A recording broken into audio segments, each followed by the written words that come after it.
Pessoal, boa noite. Sejam todos bem-vindos à nossa sala virtual, né, de encontro, nessa série que a Prelúdio Academia de Arte está promovendo, oficinas de profissionalização musical. Tivemos na semana passada a primeira oficina com a Denise Sartori, que foi sobre canto e fisiologia da voz, técnica vocal, que foi muito bacana. E hoje, então, nós estamos com esse segundo módulo com a Renata Pereira, que certamente é uma referência no Brasil na filosofia Suzuki. E nós temos muitos inscritos, né? Não só de Joinville, de Santa Catarina, do Brasil e até fora do Brasil para esse módulo.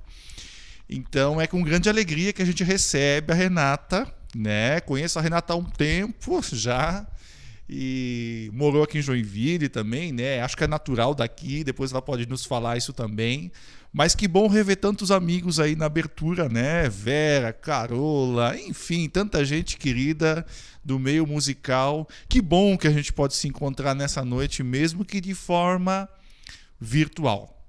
Eu quero dizer que a Prelúdio Academia de Arte é uma escola de música aqui localizada no centro de Joinville, no coração da cidade, na rua Princesa Isabel, 508, ao lado do Colégio Bom Jesus. A Prelúdio, então, foi selecionada por um projeto da Fundação Catarinense de Cultura através da Lei Aldir Blanc.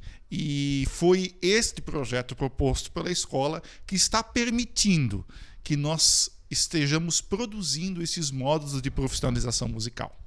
Eu não vou falar mais muito. Eu quero, então, dar as boas-vindas à Renata. Renata, obrigado pela tua parceria, por ter aceito o convite ainda no ano passado, em compartilhar um pouco do teu conhecimento conosco aqui. E certamente nós vamos sair dessa noite mais preenchidos e ainda com mais ânimo para estudar, né? Eu acho que isso é algo muito, muito positivo. Renata, querida, tá contigo, seja bem-vinda. Boa noite, Rafael. Boa noite para todo mundo que está aí. Já foi muito emocionante eu entrar aqui, já ver a Vera, que é essa pessoa incrível, que é tão responsável pela minha vida profissional, assim. Acho que a Vera está ali, meus pais e Vera estão juntos nesse processo, assim. Minha mãe sabe, Vera, ela sempre fala, você tem falado com a Vera? Ela sabe disso. Como é marcante, né, um professor na nossa vida, assim. Eu vou começar a falar aqui um pouquinho sobre qual que é a ideia de hoje, né, que é falar sobre método Suzuki, sobre filosofia Suzuki.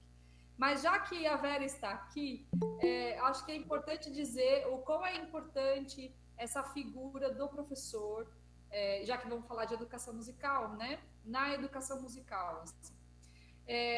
O professor, eu diria, é tudo, né? Ele é tudo para a gente, porque ele tem um professor Suzuki, capacitador de violino argentino, que ele sempre fala que nós, o Eduardo Ludenha, ele sempre fala que nós somos um farol, né? Então a função do farol é estar ali indicando o caminho, mas o professor nunca vai percorrer o caminho pelo aluno, né? Ele só vai indicar o caminho.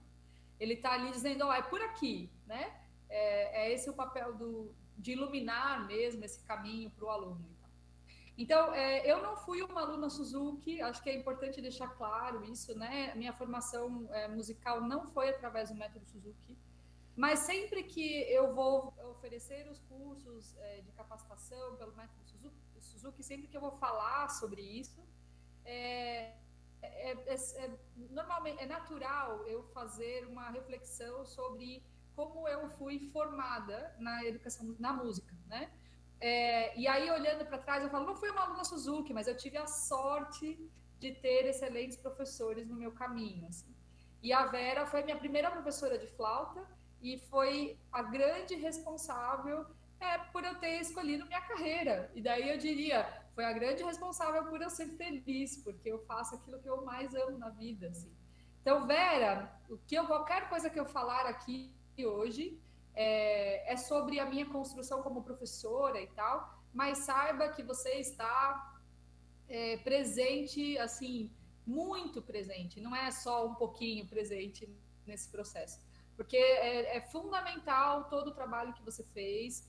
Sempre que eu penso o que é mais importante no meu trabalho como professora, eu penso que o que está ao meu alcance de fato é inspirar os meus alunos, né? Eu não posso percorrer o caminho por eles, eu não posso escolher por eles, acho que a escolha é deles. Então, o que está ao meu alcance Tá com som? Vocês estão Eu me tô sem ouvindo, som. gente?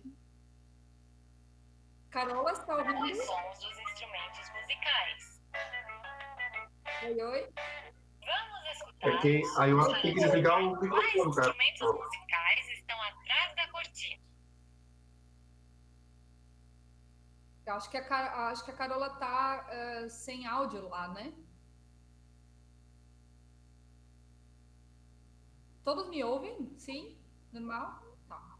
Então, eu vou continuar aqui, porque a gente tem nosso tempo reduzido aqui, mas então eu estava falando exatamente de que o que está ao nosso alcance como professores é inspirar os nossos alunos. E sempre que eu faço a reflexão de olhar para trás na minha formação, assim, e ver como tudo isso começou, a mão da Vera lá fazendo alguma coisa, inspirando a gente de alguma forma. Vera, isso é muito verdadeiro, tá? Assim, é do fundo do meu coração, porque de fato é isso que eu aprendi, assim. Então eu vejo a Vera falando, vai ter bolo no ensaio da aula em grupo, né? Tudo era muito comemorado, né? Tudo era muito comemorado. Então, quando a gente fala daquilo que faz a gente seguir positivamente, daquilo que faz a gente fazer as nossas escolhas, é sempre algo muito positivo. É uma abordagem muito positiva, né? A gente estabelece as nossas memórias pelas nossas relações afetivas com as coisas. Então, eu lembro do cheiro, eu lembro da festa que tinha o bolo, eu lembro do recital que a Vera falou, vamos fazer um recital. Então, então eu trago o quadro da minha casa para decorar o auditório que vai ter o recital. Que roupa você vai usar? Como vai estar a luz? Qual é o repertório? Vai tocar no palco? Vai tocar com a partitura? Vai tocar de decor? Vai entrar pelo auditório tocando? Como que isso vai começar? O programa tem que ser bem feito, tem que ter uma imagem bonita. Enfim, tudo isso que talvez na aula de música muitos professores pensem não ser importante, isso é o que de fato é importante. Então, e é muito louco, porque a gente, no método Suzuki, nós fazemos isso pelos nossos alunos, muitas vezes, e como eu não fui aluna Suzuki, eu falo, mas eu tive tudo isso, né? Eu tive tudo isso da mesma maneira. Então, por que eu quero dizer isso aqui? Porque tem duas coisas que são muito importantes na educação musical. O papel do professor, né, o protagonismo do professor, como é fundamental a gente ter um bom professor para começar, para continuar, para seguir, né? A figura do professor é fundamental. Mas mais do que isso, a gente pensar que a gente precisa e pode construir isso com uma abordagem positiva, onde tudo é muito importante, porque tudo faz parte das relações e das memórias afetivas que a gente vai construir. Então, isso para introduzir, porque vem da minha experiência como aluna, mas é exatamente isso que a gente vai falar aqui sobre o método Suzuki. Então, eu vou entrar diretamente no assunto, eu vou falar um pouquinho do que eu pensei em compartilhar com vocês, e aí a gente tem uma hora um pouquinho antes, eu vou parar, se vocês tiverem alguma pergunta, alguma coisa assim, eu posso responder sem nenhum problema. Então, no método Suzuki, o Suzuki dizia, nós temos uma linha de trabalho, né? Ele dizia, eu tenho minha forma de ensinar, o meu método. Só que ele dizia, o meu método é o método da língua materna. A gente fala método Suzuki no Ocidente, porque ele nunca deu esse nome, né? ele sempre falava: meu método é o método da língua materna.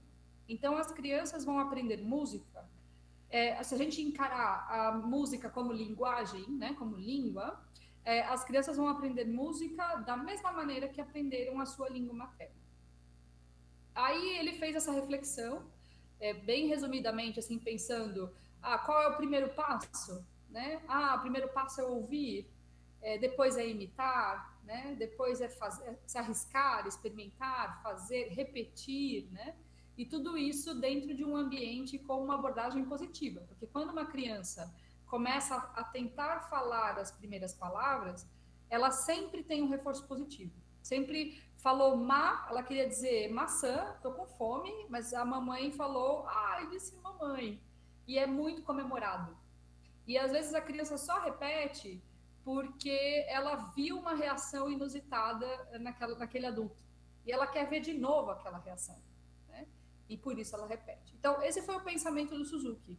A escuta é muito importante, o desenvolvimento, a imitação é muito importante nesse processo.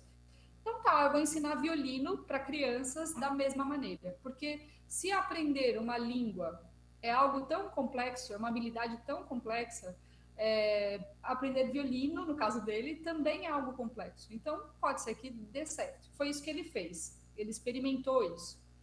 Mas o Suzuki, como ser humano, teve muitas experiências, porque viveu 2 guerras, porque saiu de um país que tinha acabado de abrir as portas para o Ocidente, mal sabia o que acontecia no Ocidente. Aí vai para a Alemanha, tem essa experiência como japonês, não falando alemão, vivendo na Alemanha e tudo mais. Então, ele teve muitas experiências como ser humano. Algumas a gente tem algumas informações dessas relações, outras a gente não tem como afirmar, né, ou como confirmar, na verdade, que ele teve essas relações, mas ele sempre teve relações muito profundas nas artes. Quando ele foi para a Alemanha, ele ficou como sob a tutela durante um tempo do Einstein, então ele teve esse contato com pessoas que eram cientistas, assistia concertos todas as noites, enfim. Então, ele acabou acreditando, pela experiência dele da guerra, de que a música em si, né, só ensinar música, em si é algo bom, mas nosso objetivo como ser humano é muito maior do que isso, né, do que simplesmente aprender uma grande habilidade. Nosso objetivo como ser humano, dizia ele, o sentido final da vida humana é a busca pelo amor, pela verdade, pela virtude, pela beleza. É isso, né? E é isso que fica para a gente. Claro que nós temos inúmeras dificuldades na vida, mas no fim das contas o que fica para a gente são essas relações que a gente constrói com as pessoas, com a beleza, são as nossas memórias afetivas, né? Então, tudo isso para dizer, para construir uma filosofia de trabalho. Então, hoje em dia, atualmente, quando a gente fala de trabalhar com o método Suzuki, não é apenas ensinar um instrumento musical. É mais do que isso, né? A gente trabalha com a língua música, com a linguagem musical, mas através disso a gente tenta oferecer para os alunos, para as famílias que frequentam o espaço aqui, a gente tenta oferecer para eles uma oportunidade de simplesmente se perceber diferente, de conviver num espaço diferente. Se eles gostam disso, se eles conseguem se perceber nesse espaço e gostarem disso, talvez eles possam replicar isso em outros lugares. Se eles não gostarem, tudo bem também, né? Mas nosso papel aqui é de aplicar, de fato, nesse espaço que eu trabalho aqui em São Paulo, no Centro Suzuki, a filosofia Suzuki, que é a filosofia de vida do Shinichi Suzuki, né? Então, o Suzuki dizia, numa época, acho que é importante entender o contexto dele, né? Numa época em que não se ensinava música para crianças, né? Para você aprender um instrumento musical, você já tinha que estar mais velho, alfabetizado e tudo mais. Então, ele pensou, bom, se as crianças, muito cedo, aos 3 anos, elas estão já falando fluentemente o seu idioma, se comunicando, obviamente, da sua maneira, né? Então, em 3 anos de estudo de violino, elas estariam se comunicando musicalmente, através do violino, da mesma maneira, né? Então, eu vou experimentar isso. Eu vou começar muito cedo e vou começar com as crianças. Então, tem a questão do método que ele escolheu para o trabalho, que aí dizia começar muito cedo, né? Tem a questão da guerra, de poder fazer alguma coisa pelas novas gerações. Então, eu vou ensinar música para as crianças depois da guerra. E tem a questão de não se fazia isso naquela época, né? Então, hoje a gente fala, mas o método Suzuki é só para criança? Não, ele não é só para criança, mas quando ele foi criado, ele foi pensado para crianças, né? Então, isso para que crianças também pudessem ter acesso. Então, a filosofia do Suzuki é basicamente a seguinte: toda criança é capaz, cada um ao seu tempo. Então, quando ele diz que toda criança é capaz, toda criança ela é capaz de tocar violino, flauta doce, piano, não importa o instrumento, num alto nível. Ela precisa estar inserida num ambiente onde proporcione isso a ela. Ela precisa ser bem orientada por um professor que saiba conduzir esse processo, que não duvide de suas capacidades, né? Que não duvide da capacidade da criança, de que não subestime a criança, para que isso dê certo. E para isso, eu preciso envolver os pais, quando são crianças muito pequenas, porque o Suzuki dizia também que onde as crianças desenvolvem, de fato, adquirem habilidades? Em casa. Elas vêm para a aula, elas têm o conteúdo, elas têm o conhecimento. Mas onde, de fato, elas vão adquirir essa habilidade é em casa, na repetição.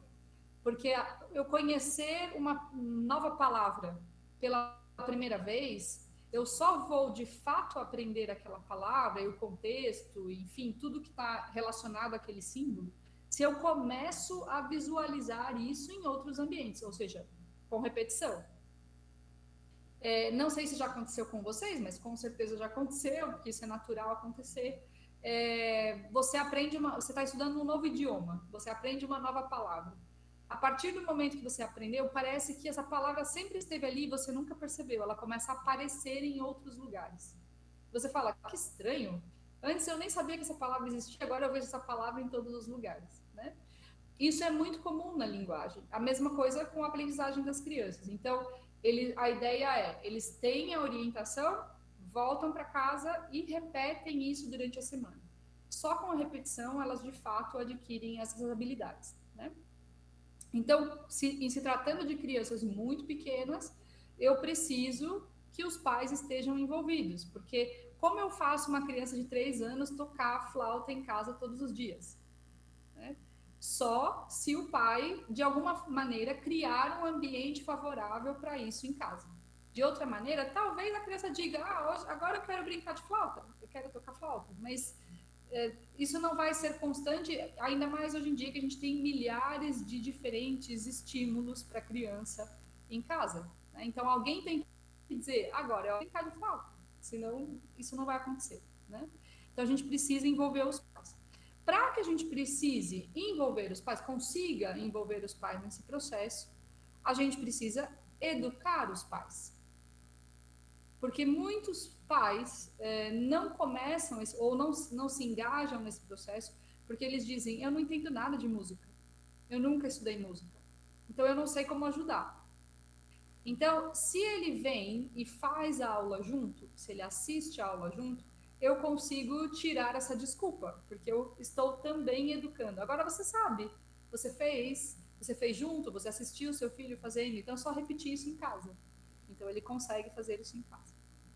Então, por isso que no método Suzuki, as pessoas falam, mas tem que dar aula para os pais, né? Tem que trabalhar com os pais. A gente tem que fazer isso, porque a gente tem que educar os pais para que eles possam fazer isso em casa. Nessa educação dos pais, aqui, por exemplo, no Centro Suzuki, a gente tem pais que não sabem nada de música, que nunca estudaram música, né? E a gente tem pais que são músicos profissionais, né? E se vocês me perguntarem, talvez, o que é mais difícil, Renata, trabalhar? O pai que é músico ou o pai que não é músico? Todos eles têm vantagens e desvantagens. Mas se eu for escolher, para mim, o mais difícil é o pai músico. Porque o pai músico, ele sabe o quão difícil é aquilo que o filho dele está fazendo. E quando o filho, aos 3 anos, faz aquilo genialmente, esse pai fala, vou virar produtor, vou largar a carreira e vou virar empresário, porque se aos 3 anos faz isso, imagina onde vai chegar. E daí a expectativa em cima dessa criança é muito grande. E para a criança não é um ambiente positivo. Quando isso começa a virar cobrança, você nunca está fazendo o suficiente, porque se você fez isso aos 3, você tem que fazer mais. Eu quero ver uma mudança muito maior a cada ano, a cada período. E aí, se você não responde isso gera uma frustração na criança e no pai. Então, eu sempre brinco, assim, que eu tenho que ser uma professora diferente para cada um desses pais, porque o pai que não é músico, por outro lado, ele, quando a criança faz alguma coisa que é muito difícil e faz bem, ele não valoriza o que ele deveria valorizar, o suficiente. Então, eu sempre tenho que falar para o pai assim, pai, isso é muito difícil que seu filho está fazendo, e ele está fazendo muito bem, dá os parabéns para ele.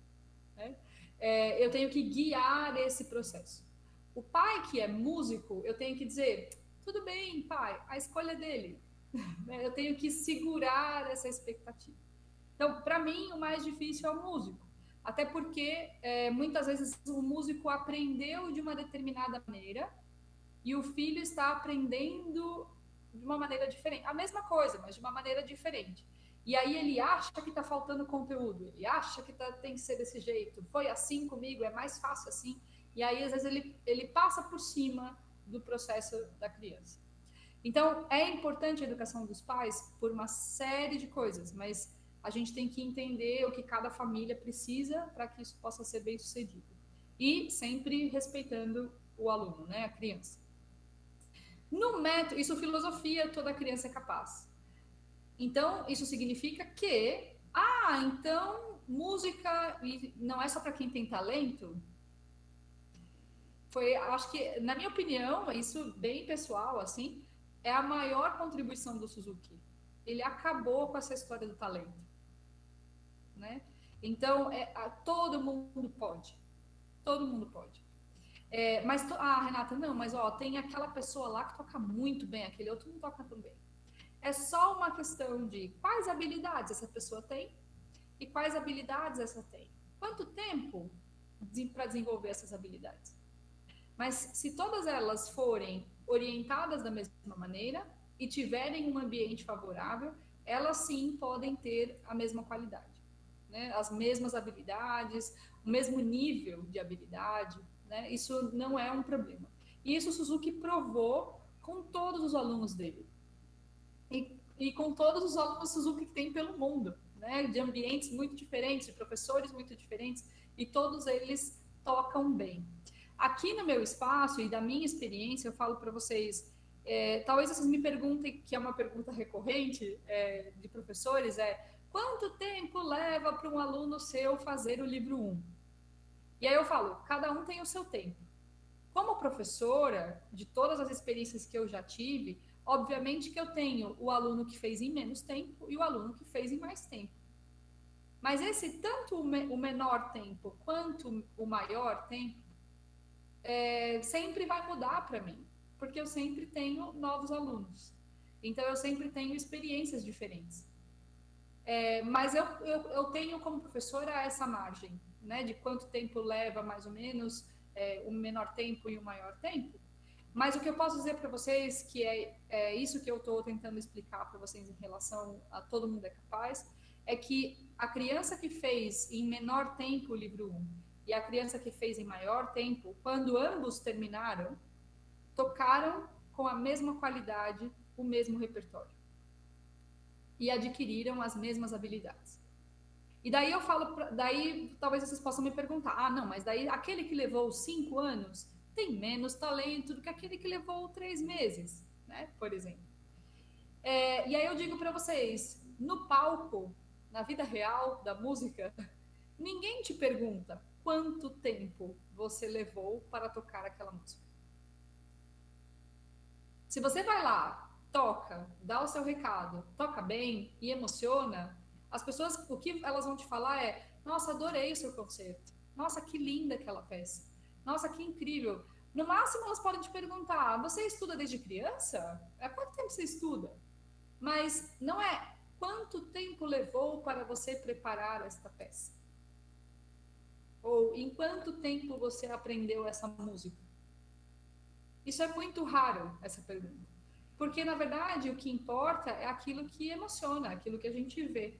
Então, quando eu tenho um aluno que está tocando um repertório num recital de alunos, por exemplo, e ele aprendeu essa música 2 semanas e o outro levou 5 anos para aprender, os dois tocam com a mesma qualidade. E aí, no método Suzuki, a gente tem uma tríade muito legal, que é pai, professor e aluno, né? Uma equipe de trabalho, mas ao mesmo tempo a gente tem uma outra tríade que é a aula individual, a aula em grupo e a prática em casa. Então, pensando na filosofia de que todo mundo é capaz, cada um ao seu tempo, onde de fato eu acabo respeitando o tempo de cada um é na aula individual. E onde de fato eu provo que todo mundo é capaz é na aula em grupo. Porque na aula em grupo todos tocam o mesmo repertório. Todos passam pelo mesmo processo, pelas mesmas etapas. E eles trocam informação, e eles falam, tocam juntos, e fazem arranjos, e vão se comunicando através dessa linguagem com o mesmo conhecimento. Então, a questão da filosofia, Suzuki, ela aparece no fazer, né, no processo, que é dividido, então, nessa aula individual, nessa aula em grupo e nessa prática em casa. Voltando agora para o método, o Suzuki dizia: meu método é o método da língua materna. Se vocês pensarem como professores ou como seres humanos, pensarem como você aprendeu a amarrar os sapatos, e você for pensar passo a passo, se a gente for abrir aqui uma conversa, talvez vocês digam assim: minha mãe fez, eu observei e fiz. Aí outra pessoa vai dizer assim: minha mãe me contou uma história da orelha do coelho, que passa assim, que faz assim. Minha mãe fez, eu fiz e não ficou igual, e aí eu desenvolvi a minha própria técnica, né? Então, vão ter várias experiências diferentes em relação a amarrar os sapatos. O que eu quero dizer com isso? O objetivo é aprender a amarrar os sapatos, ou seja, a habilidade é amarrar os sapatos. Isso na língua materna. Cada pai, cada mãe, cada criança e tal, vai ter uma estratégia diferente para conseguir aprender a fazer isso. Então, um vai contar uma história, o outro vai primeiro mostrar, o outro vai pegar na mão e fazer junto com a criança, enfim. Quando a criança faz pela primeira vez, não fica bom. Não vai ficar igual ao do adulto. Mas ninguém fala para a criança assim: você não tem talento para amarrar sapato. Tá aqui o tênis de velcro. Ninguém fala isso.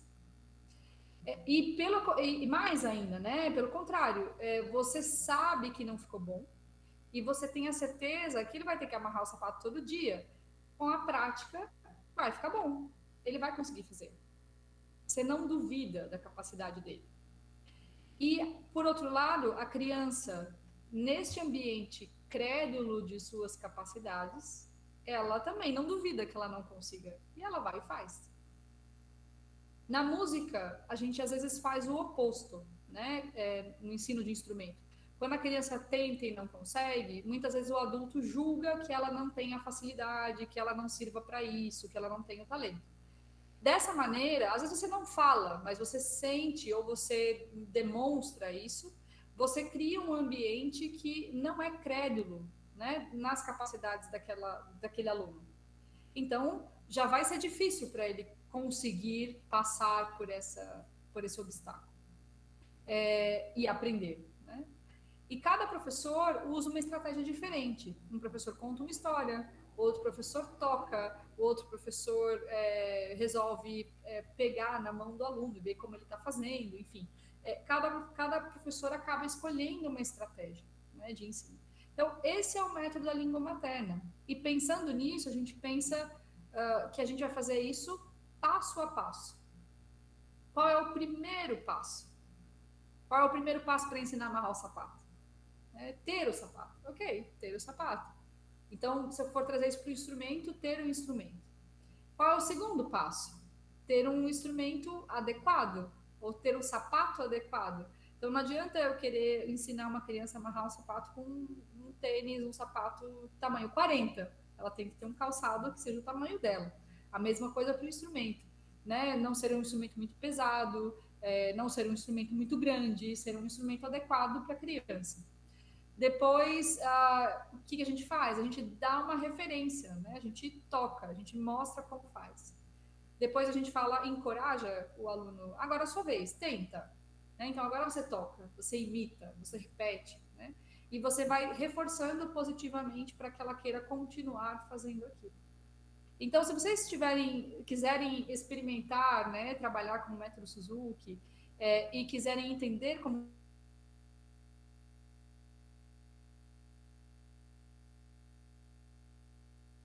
como vocês aprenderam a amarrar os sapatos, como vocês aprenderam a falar, como vocês aprenderam a conversar, como vocês aprenderam a cantar, né? Pensem, depois vão pensando em cada habilidade, como vocês aprenderam a escovar os dentes, né? A pentear o cabelo, a tomar banho sozinhos, né? E aí vão pensando passo a passo como isso funciona. E aí traduzir isso para a linguagem musical, como a gente ensina, né? Então, filosofia, toda criança é capaz, cada um ao seu tempo. Método é o método da língua materna. E aí, dentro do método, se a gente vai ensinar, no caso do Suzuki, tocar o violino, no meu caso, tocar flauta, por exemplo, foi pensado num vocabulário único, que seria o nosso repertório. Então, todo mundo toca o mesmo repertório, passa pelas mesmas coisas, porque quando a gente se encontra, a gente consegue se comunicar. Eu pensando em como eu fui aluna de flauta, eu lembrava, a Vera escolhia, no início do ano, ela escolhia o repertório do grupo, por exemplo. E ela dizia, a gente vai tocar essa e essa e essa peça. Tinha um repertório único ali, de todo mundo, que a gente fazia na aula em grupo, né? Todo mundo tocava o mesmo repertório, com vozes diferentes, né? Com instrumentos diferentes, mas todo mundo tocava o mesmo repertório. Na parte individual, a gente tinha o programa da escola, né? Tal sonata, tal peça brasileira, que tinha o exame a cada semestre, que a gente tinha que tocar aquilo, cumprir aquilo, né? Então, acabava que, por mais que, tem que tocar uma sonata barroca, então eu tocava uma sonata de Handel, outro aluno tocava uma sonata de Telemann, por exemplo, mas todo mundo acabava aprendendo com o repertório do outro, né? Porque se eu não toquei todas aquelas sonatas, mas eu estou ouvindo, e aí se eu gosto eu posso tocar no próximo semestre. Então, você tem um vocabulário ali único. A mesma coisa no Suzuki, né? E se eu for comparar a maneira com que eu aprendi e a maneira com que meus alunos aprendem, no caso do vocabulário de flauta doce, é o vocabulário de flauta no mundo inteiro, né? No Suzuki. O repertório que meus alunos aprendem, se eles quiserem fazer prova para estudar num conservatório fora do país, ou fazer uma prova, por exemplo, no caso da Inglaterra, que tem os exames de instrumento, eles podem fazer com o mesmo repertório, porque é repertório de flauta doce. Só que ele foi pensado, o que vem primeiro? O que a gente aprende primeiro? Né? Qual a primeira peça? Qual a primeira habilidade? O que está envolvido ali? Né? Quais são as técnicas necessárias para se tocar bem um instrumento? E isso é pensado em todos os instrumentos que tem o método Suzuki, né? O Dr. Suzuki fez só o repertório de violino. Todos os outros repertórios, os outros instrumentos foram pensados por instrumentistas daquele instrumento. Então, foi um pianista que fez o repertório de piano Suzuki, que organizou o repertório de piano Suzuki. Foi um flautista que organizou o repertório de flauta transversal Suzuki. Foi um flautista que toca flauta doce, que organizou o repertório de flauta doce Suzuki, né? Para a gente poder trabalhar dessa maneira. Então, só para resumir, tem muito mais coisa para falar aqui, mas eu queria também ajudar vocês com as dúvidas pontuais de vocês. Primeiro, não é um método apenas para criança, mas é um método pensado para que fosse acessível para as crianças. Então, tem alunos adultos que aprendem pelo método Suzuki? Tem. E funciona? Funciona. É claro que a gente adapta algumas necessidades dos alunos adultos, que é diferente das crianças, principalmente a linguagem, né? Se eu tenho uma linguagem muito mais lúdica com as crianças, eu vou ter menos lúdica com os adultos, apesar que meus alunos adultos me cobram quando as crianças fazem algo e eles não. Né? Por exemplo, você não me deu adesivo, Renata. Você deu adesivo para as crianças, mas eu não ganhei. Né? Então, sempre tem isso. Porque, de novo, vou repetir aquilo que eu falei aqui no começo desse encontro, que o que importa, no fim das contas, são as memórias afetivas que a gente tem no processo. Né? É isso que fica. É claro que é muito legal tocar bem um instrumento, mas se eu toquei bem esse instrumento e junto com isso eu tenho várias boas memórias, é isso que fica.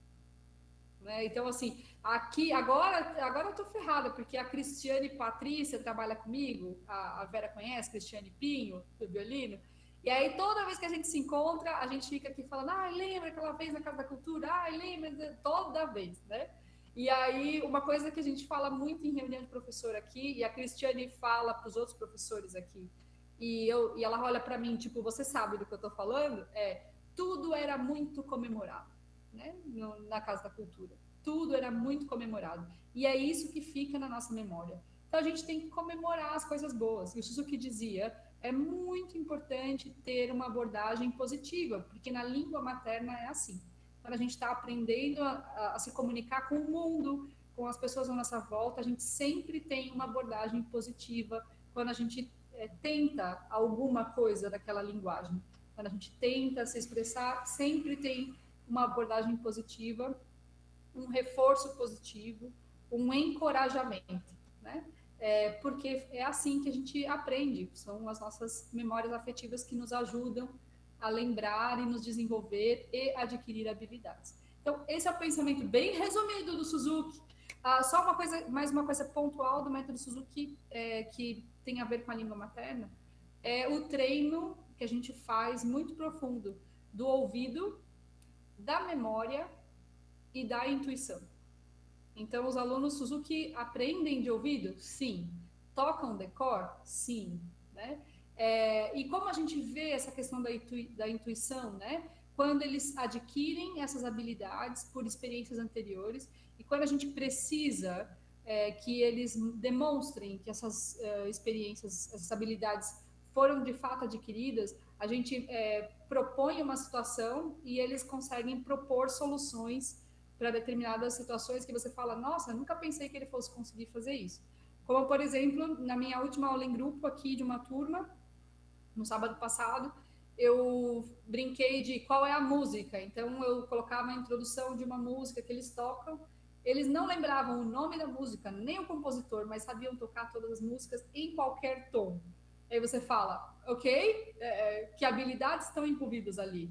É simplesmente lembrar o nome da música e o nome do compositor? Ou eles realmente dominam toda a relação de harmonia e intervalo, porque eles estão tocando em qualquer tom? Então, o que está em jogo? Quais são as habilidades adquiridas ali? Aí, ele, no fim da brincadeira, ele já falava, Renata, a gente não lembra nome, mas a gente sabe tocar, vamos tocar. E era isso. Né? Bom, rapidamente, assim, resumindo, meu Deus, muita coisa para falar. Mas eu queria abrir para as dúvidas de vocês. Se vocês têm alguma dúvida, pergunta, a hora é agora. Rafael, onde você está, Rafael? Primeiro eu queria agradecer, né, Renata? Eu fiquei emocionada, se não fosse aquele telefone tocar naquela hora ali, eu já estava chorando. Sério, fiquei muito, muito emocionada com o que você falou e eu acho que realmente trabalhar com amor, isso foi sempre a minha tônica, né? Amar o que faz e se dedicar inteiramente à música, à flauta doce, foi sempre a minha paixão, ainda é, e eu sou muito feliz por ter feito tudo isso e continuar fazendo de alguma forma. Não precisa nem falar, né, professora? Você, assim, é a professora com P maiúsculo, né? Em todos os sentidos, velho. Você sempre foi um exemplo para a gente de professor, de incentivadora, assim, né, de fomentadora, eu acho, das artes, da música, porque seu olho brilha, né? Seu olho brilha quando a gente fala de música, de montar um concerto, de ter outras linguagens. Muitas vezes você sempre estava pensando no visual. E fora, nem vou falar, porque talvez tenha gente aqui que não saiba disso, mas fora a questão de, numa época que não tinha internet, né? A gente não consegue imaginar mais, sei, né? Mas eu lembro, assim, onde ter material era algo muito rico, assim, para a gente, para nós alunos, estudantes. Então, não dava para comprar, não tinha acessível, não tinha internet. Então, Vera viajava com a família, viajava de férias, sempre trazia alguma coisa. Você sempre estava pensando nos alunos, né? E eu lembro de as gravações geniais que eu ouvi de Flauta Doce, porque a Vera ia lá, viajava, comprava um CD, fazia uma fitinha cassete para todos os alunos e chegava com a fita cassete. Ah, meu Deus, é pirataria, Vera, não pode. Mas, Vera, assim, você não tem. Um dia eu preciso. Você tinha falado que vinha aqui antes, e aí apareceu a pandemia e você não veio, né? Mas uma coisa que eu quero muito tomar um café e conversar, assim, porque eu lembro de uma vez que você viajou e trouxe uma gravação do Amsterdã Look. Acho que foi a primeira gravação que eu ouvi deles. Eu conheci o Amsterdã por você, né? Você foi a pessoa que me apresentou. E eu lembro que eu fiquei muito encantada com o som do Paul. Só que eu não sabia que era o som dele, né? E aí, depois pesquisando e tal, as músicas e as flautas que eu gostava eram ele que tocava. E aí, o dia que eu conheci o Paul, e o dia que eu toquei com ele, eu falei, a Vera não tem noção do que ela fez por mim, né? E eu também não imaginava o que isso ia acontecer. E assim, então, é muito lindo, Vera, porque quando a gente é criança, adolescente, a gente não tem noção disso. Mas quando a gente fica velho, a gente tem noção. E aí, o que eu fico sempre pensando quando eu estou com os meus alunos é como a gente pode ser tão fundamental na vida de outra pessoa. E você foi na vida de muita gente. Né? Pessoal, Renata... É o mal que faz. Desculpe interromper, só um instantezinho, tá? É que nós temos 10 minutos ainda antes de cair o nosso link, tá, Renata? Só para você, a gente tá monitorando aqui, beleza? Pode dar seguimento. Tá bom. Então, Vera, obrigada, viu? Muito obrigada. Tô esperando você aqui. Mas alguém tem alguma pergunta, alguma coisa que queira falar? Por favor. Na verdade, eu queria falar, Rê. Olha quem tá aqui! Na verdade, vendo você falando sobre, né, o método Suzuki, eu fiz com você, né, a filosofia Suzuki, né? O ano passado tive essa oportunidade e foi maravilhoso. E até eu andei compartilhando muito com você no Instagram, né, alguns textos, algumas coisas. E sim, você ainda está nos meus pensamentos, mas por conta da correria aqui ainda não estou conseguindo te mandar alguns outros detalhes. Mas fazer a filosofia foi muito bom, assim, ter ouvido isso que você falou hoje nessa palestra, fez eu ver como eu estou vendo as minhas aulas, né? O planejar, o pensar, o lúdico, né? Vamos pensar assim, por que o lúdico não, o positivo, o estímulo positivo? Como que eu consigo interagir isso dentro de uma aula regular, né? De uma escola regular, que é o caso que eu estou trabalhando agora, né? E isso fez eu repensar e tem me ajudado muito, assim. Eu fiz o curso contigo e eu quero fazer mais coisa, mas vamos lá, né? Mas conforme vai dando tempinho, eu vou falando contigo, te trocando as ideias, te pedindo coisinhas. Camila, isso que você falou foi muito legal, porque talvez, acho que uma das coisas, já conversei com outros professores Suzuki, e tem professores que falam assim para mim, acho que o diferencial do método Suzuki é oferecer essa capacitação de professores. Porque as pessoas que estudam música para ensinar e que fazem cursos de licenciatura talvez tenham uma experiência mais profunda do que é essa arte de ensinar. Talvez sim, talvez não, depende do curso, depende do professor, muitas vezes, né? Mas quem faz bacharelado quem é instrumentista, né?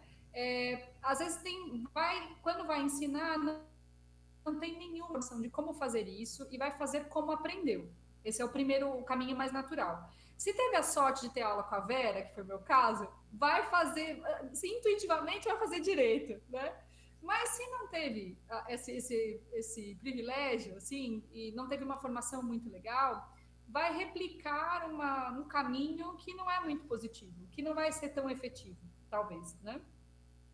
Então, acaba que a formação, a capacitação Suzuki, que é oferecida no mundo inteiro pelas associações internacionais, são excelentes maneiras de você ir mais preparado para a sala de aula, para ensinar o seu instrumento.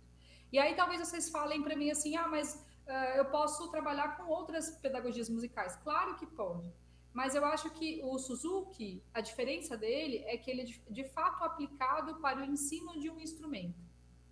E normalmente, quando a gente ensina um instrumento musical, a gente simplesmente compra métodos e usa os livros como livros de repertório, mas a gente não tem uma linha de trabalho, uma pedagogia, uma filosofia, um método de fato, passo a passo, né?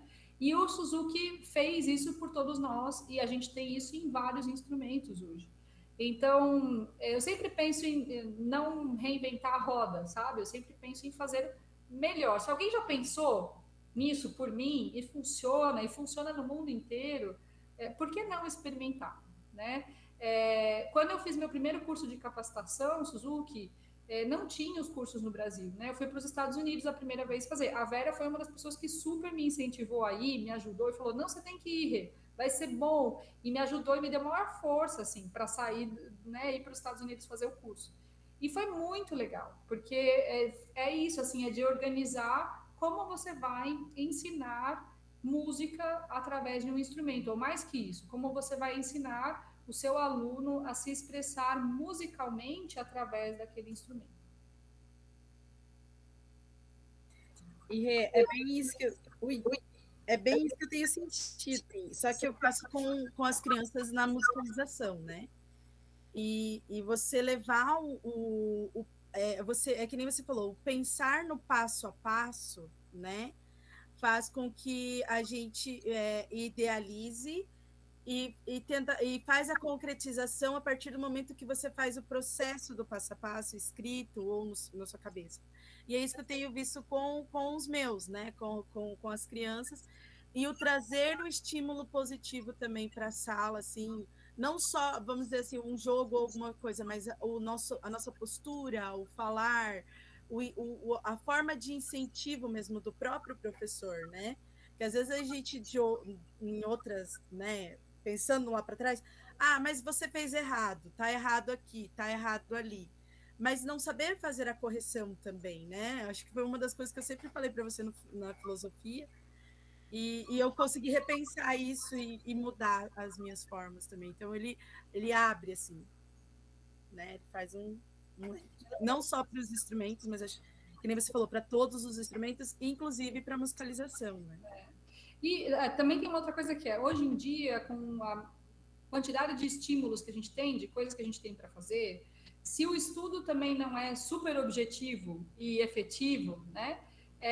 Às vezes você perde o interesse, né? Os alunos perdem o interesse. Então, o que faz você ter interesse, continuar querendo estudar um instrumento musical? É você perceber o seu próprio progresso. Quando você percebe estar tocando melhor, que consegue tocar uma música que você gostaria e que consegue fazer isso bem, isso faz com que você queira continuar fazendo. Para isso, você, professor, precisa planejar muito bem esse percurso e, mais do que isso, precisa ensinar os seus alunos como praticar de uma forma efetiva. Não é só agora vai para casa e pratica, né? O que fazer, como eu tenho que, qual é a minha referência, onde eu tenho que chegar com isso, quantas vezes eu faço, de que maneira eu faço. E eu sempre falo para os meus alunos, não é o tempo que faz com que você toque melhor, mas é a frequência. Então, não importa se você vai estudar 3 horas. Eu nem pergunto quanto tempo você estudou essa semana, eu pergunto, você praticou essa semana? Né? Porque é mais importante fazer 5 minutos todos os dias ou 5 minutos 5 vezes ao dia e durante uma semana do que você fazer 3 horas em um dia. A constância vai fazer com que você tenha um resultado, né? Hoje, aqui, eu tenho uma aluna que está terminando o curso comigo, no curso Suzuki e tal. Ela já está na faculdade, está terminando a faculdade de música também. E ela começou mais tarde, então ela está terminando o curso agora. E aí ela estava numa crise, assim, porque ela tinha praticado muito e não estava conseguindo ver o resultado. E aí eu falei para ela assim, mas não adianta praticar muito e querer o resultado. O resultado só vai vir depois que você praticar muito, várias vezes. É a constância que é mais importante. E aí hoje ela chegou aqui com até a fisionomia transformada. Ela falou, agora eu entendi tudo. Ela falou, eu não estava entendendo, né? Então agora eu estudo. Sai, ótimo. Se eu toco 2 vezes sai e na terceira às vezes não sai, eu falo, tá bom, vou parar, eu faço depois de novo. Eu não vou estudar o erro. Porque legal. Muitas vezes a gente passa estudando o erro e aí a gente estuda errado, né? Renata, eu preciso interromper porque a nossa transmissão vai cair. O Meet tem a duração de apenas 1 hora e a gente está chegando nesse final. Então, para evitar cair, né? Se cair, vocês já estão justificados. Eu sei que 1 hora é muito pouco tempo para falar sobre tanto assunto, né? Mas eu quero te agradecer, né, por dispor esse tempo conosco. E certamente todos saímos daqui com maior vontade de realizar o serviço de educação musical, né? Então quero agradecer a todos. Caiu?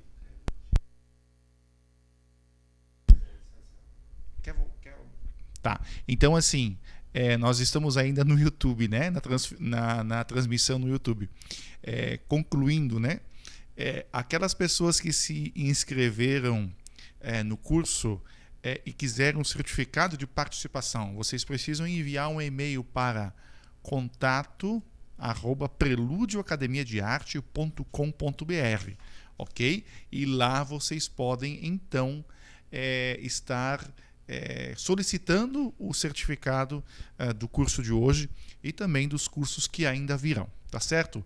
Tenham todos uma boa noite e agradecemos aí a professora Renata Pereira e também a Fundação Catarinense Cultura, que através da Lei Aldir Blanc possibilitou que este projeto pudesse ser viabilizado.